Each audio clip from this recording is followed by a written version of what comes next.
don't make a record, so then what? I can't make a ruling. It threw people off a loop. They weren't ready for it. They scared of it. That's what it is. Come on, man.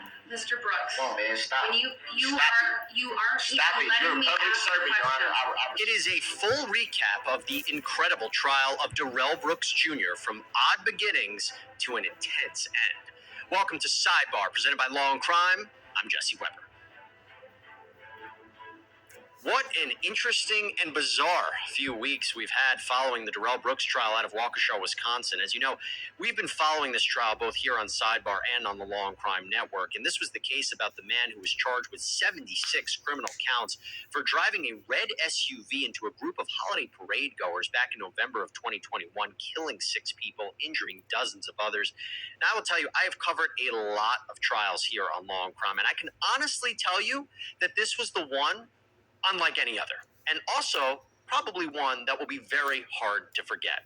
So we figured, why not do a bit of a recap of the entire trial, highlighting some of these key moments. And Hustling Boy 2.0, let me get this out the way. Shouts out to the Positivity Gang, Hustling Squad, Hustling Universe, man, back with another video. You already know, daily videos. Hey, man, Darrell Brooks trial was very, very insane. It's like, what this dude saying is completely like that. Y'all need to go check it out. It's very, very, very, very interesting. It's very, very, very insane. How bro is, how he act and all that. Like, bro basically drove his SUV into a parade, like hurting a lot of people. People got broke legs, hit kids, 6 people, killed 6 people. Bro is like very much disturbed type of dude, and y'all gonna see, man. Y'all gonna see. I know I'm putting my 2 cents in, but this was very, very, very insane, man. I want to bring this to y'all. Y'all definitely gotta check out this and really trial, the man. best place to start, I'm sure you guessed it, was when Brooks decided to fire his defense lawyers and represent himself. Do you wish to represent yourself in this case? Yes, I do. I'm sorry, go ahead. I would like to represent myself pro per. What does that mean to you, sir? Explain to me that request. Again, because I've already said it on record, to represent myself as a sovereign citizen. I'm not going to make a determination, sir, whether you're a sovereign citizen or not. It's not relevant to my determination how you characterize who you are. So if you are allowed to represent yourself in this case, sir, you will not have attorneys assisting you. If I let them withdraw, they're gone from this case. Do you understand that? I think I would probably be better served representing myself. And Judge Darrow did allow Brooks to represent himself. Now, he may look back on that decision and say that probably wasn't the best choice. But what was fascinating is that Brooks identifies as a sovereign citizen. This is someone who doesn't really believe that they are under the jurisdiction of the government, that they're exempt from U.S. laws, which is seemingly why he would make repeated statements about his legal name, or statements that would undermine the authority of the court and the trial. Sir, did you hear me tell you about the penalties for these offenses just now? I don't understand the nature and cause of the charges. I'm not asking you that, sir. Did you hear me advise you of the penalties for hit and run resulting in death? I don't understand. Mr. Brooks, any questions for this witness? Yes, I do. For the record, I don't consent to that name. Are we going to address subject matter jurisdiction? The written decision that I previously entered is what I will stand on. I'm not going to address it any further. Is that verified proof? Bro was I ain't gonna lie, me watching it, because there's a lot on this case. It's like his whole trial up there, man. Y'all need to check it out. It's very, very interesting, for real, for real. Very, very insane. It's just weird, and bro just like it's out of there. He represented himself. He be using all these legal terms, talking over the judge, and he had a good judge. He had a great judge. I ain't gonna lie, this judge was very, graceful, respectful, and professional. Went by the book. Like, to have a good judge on a trial, that's like priceless. And bro, just he hung himself in so many ways, bro. And the things that he did is just like, bro, have no accountability for it. He just man. Y'all go check it out, bro. This just bad. Y'all gonna really, really be in tune in it. It was like a series for me, bro. Can you address subject matter jurisdiction that still has to be proven for the record? I decline to do so. Ah, yes, the infamous subject matter jurisdiction argument that he made throughout the trial, even till the very end. And it's an issue that really has no basis in law because this court does, in fact, have the jurisdiction to handle this criminal case. But as the trial progressed, Brooks became even more argumentative and would constantly interrupt the judge to the point that he would get kicked out of court and placed in a neighboring courtroom with audio and visual tools so he could see and hear everything. But it was intense and bizarre nonetheless. Before, I need to make a record that at 8:42 a.m., this court ordered Mr. Brooks be removed from the courtroom due to repeated interruptions and disruption with the court. You can see that he is seated with his back to the court or to the camera. He took his shirt off as well. I'm also told that he is threatening to throw and break items. Yeah. And that's just the beginning of it. So we're going to get more into Brooks's behavior in a minute, but let's get into the meat of the case, what this case is really about. We want to get into the actual crimes here. So several witnesses to this parade attack actually testified in graphic detail about what they saw and about what they heard. So then you said you heard something? Oh, yeah, you heard. I heard and saw the impact. Tell us about You that, ever please. heard a car hit another car or an abutment or a deer? If anybody's ever hit a deer with their car, you've heard it. He really did some dumb shit, bro. I watched the body fly up onto the hood, and her head snapped back, and the body remained on the hood as it passed the side of my vehicle to where I thought I could have just reached out and grabbed her. So this happened that close to you. Yes, You saw all this with your own two eyes. yes, Did the car continue past you? yes. Where did it go? The car veered kind of in front of me. I saw brake lights and saw what was Jane fall off the hood. He proceeded to, and she was basically on the right side of his vehicle, and he proceeded to run her over with the right front tire, then the right rear tire. Speed it up a little bit. And at that point, I was just focused After on what he said. the body on the ground, but I remember hearing the roar of the engine again. Did you see the red SUV strike any people in the Catholic community group? Several. Can you?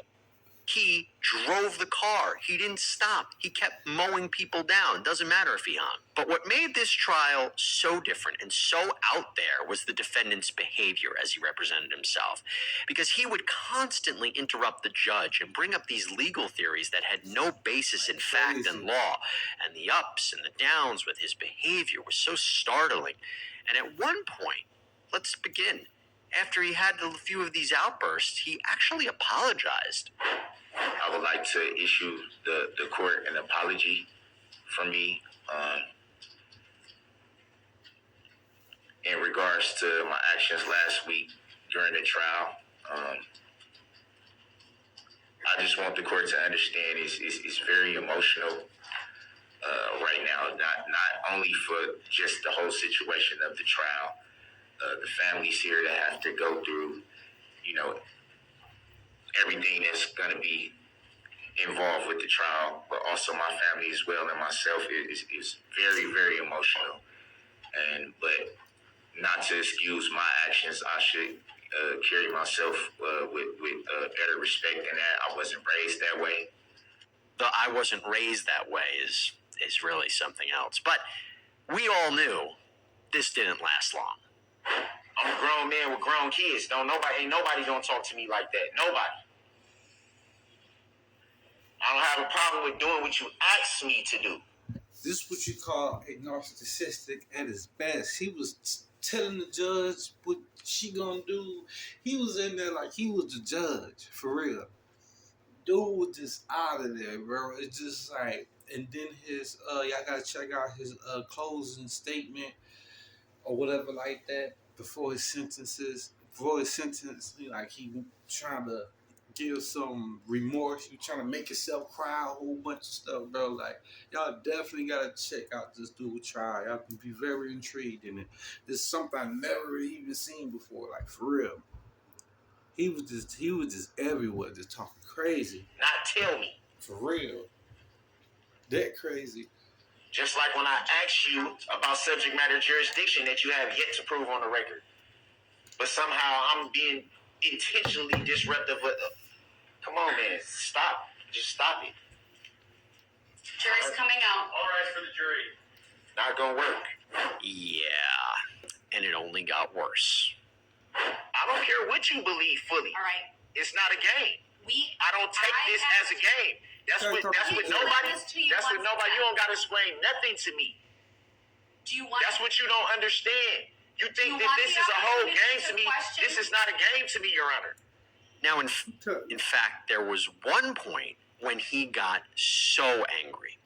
You see, Brooks had called as a witness his ex-girlfriend, Erica Patterson. Now, she had previously testified for the state, and it's alleged that Brooks got into a fight with her and attacked her right before he drove the car into the parade. And Brooks, when he had her on the stand, what he wanted to do was introduce these photographs to arguably show that she wasn't a credible witness and also a bad mother.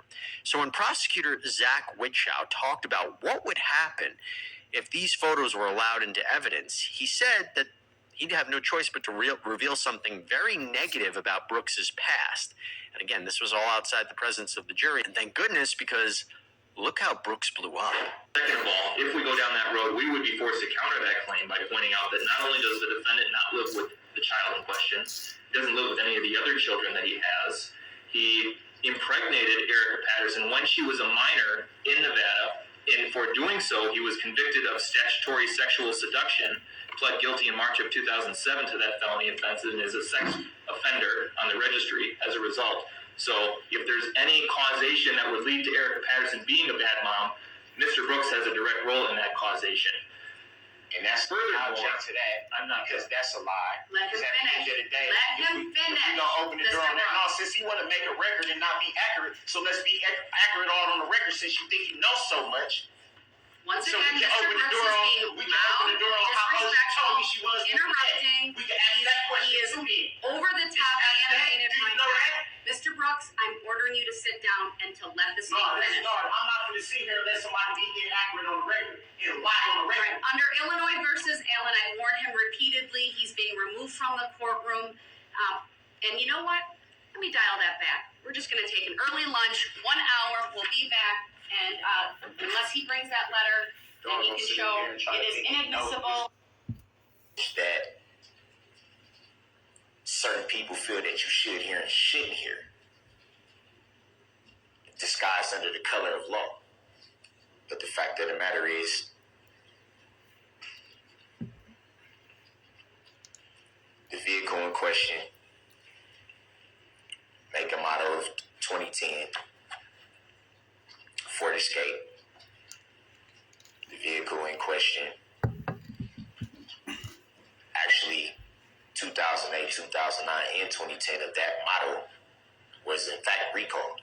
Objection. Dude, Ms. this Statement dude of was just up facts, there facts, lying. Was in fact Y'all gotta check out this trial, bro. Sustained. was in fact recalled. Was in fact a class action lawsuit against Ford Objection. for those Facts, model evidence. for those model vehicles. Sustained, the jury will disregard.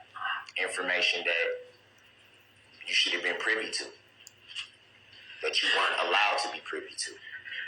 Why? I don't know.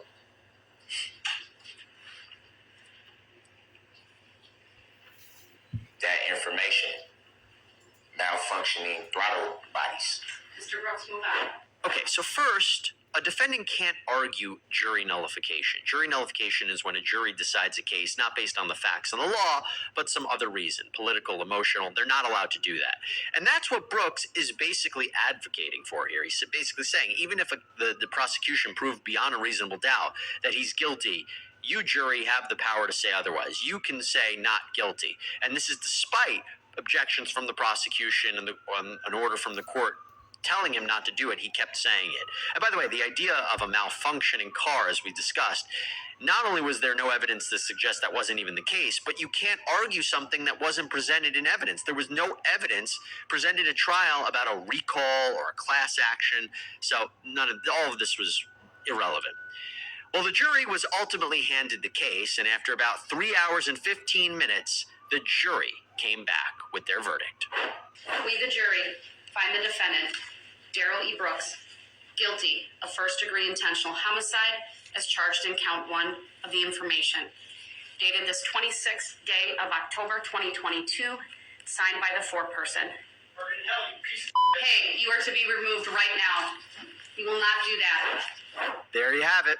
They found him guilty across the board of all 76 charges, including 6 counts of first-degree intentional homicide, which carry a mandatory sentence. Hustling Bud 2.0, man, it was a pretty lengthy video. I didn't want to make it that long. Hey, I need to check out the sentence of him. He got 17 years for like almost 17 and a half years for almost like 10 or 20 people. Then they hit him with like, the judge threw the book at him, but the disrespect and the disregard of how he even conducts himself, the whole, y'all have to check this out yourself. I had to bring it to y'all because it was very, very interesting, very, very crazy. It was something I've really never even seen before, bro. It was really, really delusional.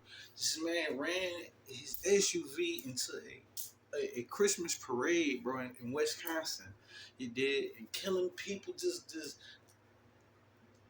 dismantle and hurt and kill innocent people for no reason because he was mad. They did.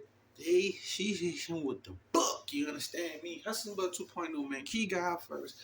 Hey, take care of yourself and those around you. Keep a positive mental attitude and come back. If y'all want to see more updates on this video, or y'all want to see me do other things about this case and this trial and stuff like this, just let me know. Leave in the comments. Hit me up on IG. And one more thing, if it's people follow me from, if some of my subscribers here, my family, La Familia, if y'all follow me on Instagram, just DM me and let me know like you from YouTube, whatever like that, so I can follow you back and we can go. And you know, a couple people didn't already did it and stuff like that. So I appreciate y'all dearly. Shouts out to the La Familia family, Positivity Gang, Hustling Squad, Hustling Universe. Love y'all. See you on the next video. This was a crazy trial. Y'all should go check it out for real. Y'all gonna definitely be in tune.